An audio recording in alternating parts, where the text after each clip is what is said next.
प्रिय विद्यार्थियों, इस वीडियो में आप राहुल सांकृत्यायन द्वारा रचित यात्रा वृत्तांत ल्हासा की ओर पाठ के बहुवैकल्पिक प्रश्नों के उत्तर जान पाएंगे। ये प्रश्न परीक्षा के दृष्टिकोण से काफ़ी महत्वपूर्ण हैं, इसीलिए कृपया आप इन प्रश्नों को गौर से ध्यानपूर्वक देखें और सुनें। अगर आपने अब तक इस चैनल को सब्सक्राइब नहीं किया है तो कृपया लाल बटन दबाकर इसे सब्सक्राइब कर लें, जिससे आपको इस पर अपलोड किए जाने वाले अगले वीडियो का नोटिफिकेशन मिल सके। आइए शुरू करते हैं। पहला प्रश्न है, ल्हासा की ओर पाठ के रचनाकार कौन हैं? क. प्रेमचंद, ख. राहुल सांकृत्यायन, ग. महादेवी वर्मा, घ. जाबिर हुसैन। इसका सही उत्तर है ख. राहुल सांकृत्यायन। दूसरा प्रश्न, राहुल सांकृत्यायन का वास्तविक नाम क्या था? क. सूर्यनाथ, ख. केदारनाथ, ग. केदार पांडे, घ.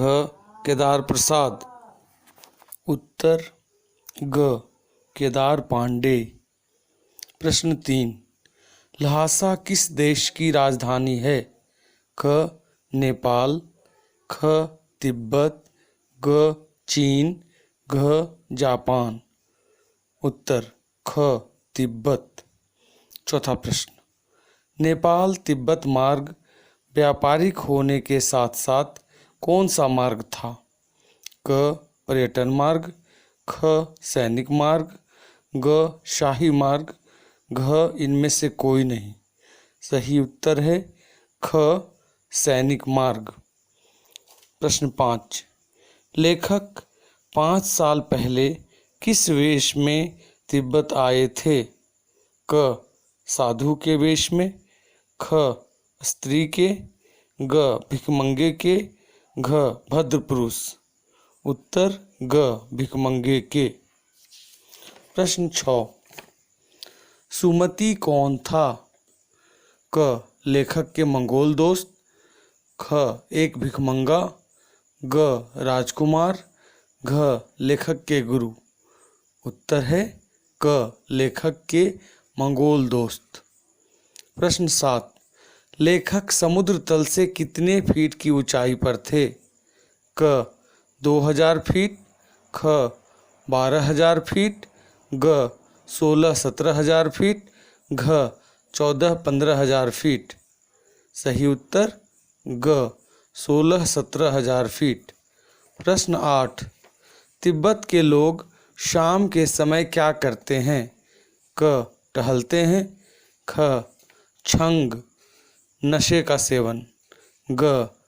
स्नान करते हैं, घ. घरों में छिप जाते हैं। सही उत्तर है ख. छंग का सेवन करते हैं। प्रश्न 9, टाड़ा किन लोगों के लिए उत्तम स्थान है? क. डाकुओं के लिए, ख. किसानों के लिए, ग. साधुओं के लिए, घ.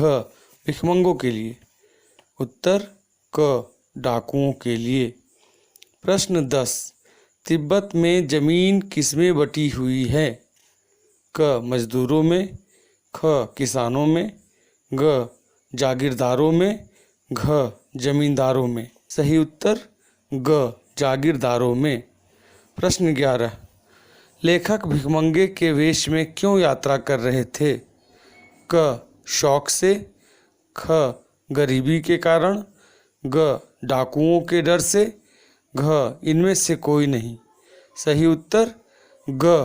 डाकुओं के डर से। प्रश्न 12, तिब्बत की धूप कैसी होती है? क. कड़ी, ख. हल्की, ग. चमकीली, घ. धुंधली। उत्तर है क. कड़ी। प्रश्न 13, तिब्बत में किस बारे में कोई कानून नहीं है? क. व्यापार के बारे में, ख. हथियारों के बारे में, ग. विवाह के बारे में, घ. इनमें से कोई नहीं। सही उत्तर ख. हथियारों के बारे में। प्रश्न 14, नेपाल तिब्बत मार्ग पर किस फौज का कब्जा है?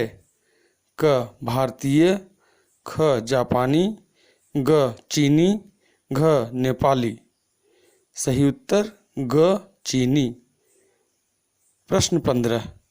तिब्बत के एक मंदिर में कंजूर की हस्तलिखित कितनी पोथियां रखी हुई थीं? क 25, ख 100, ग 103, घ 105। सही उत्तर ग 103 पोथियां रखी हुई थीं। प्रश्न 16। नेपाल के अतिरिक्त किस देश की चीज़ें नेपाल तिब्बत मार्ग से जाया करती थीं? क हिंदुस्तान, ख पाकिस्तान, ग चीन, घ जापान। सही उत्तर है क हिंदुस्तान। प्रश्न 17। तिब्बत में लेखक धूप से बचने के लिए किस चीज़ से सिर को ढकते थे?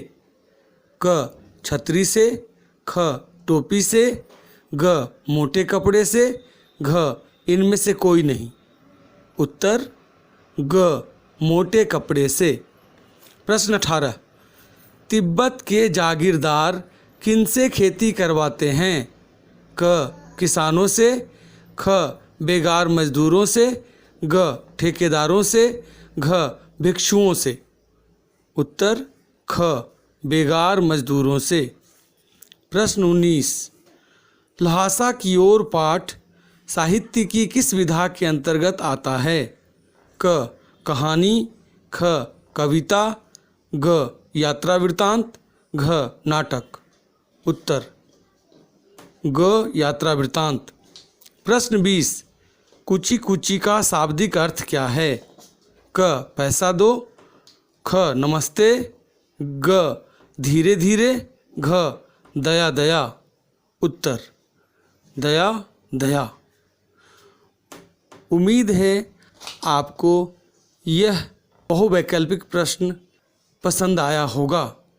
अगर आप अपने दोस्तों की भी तैयारी करवाना चाहते हैं तो कृपया उन्हें यह वीडियो शेयर करें। धन्यवाद।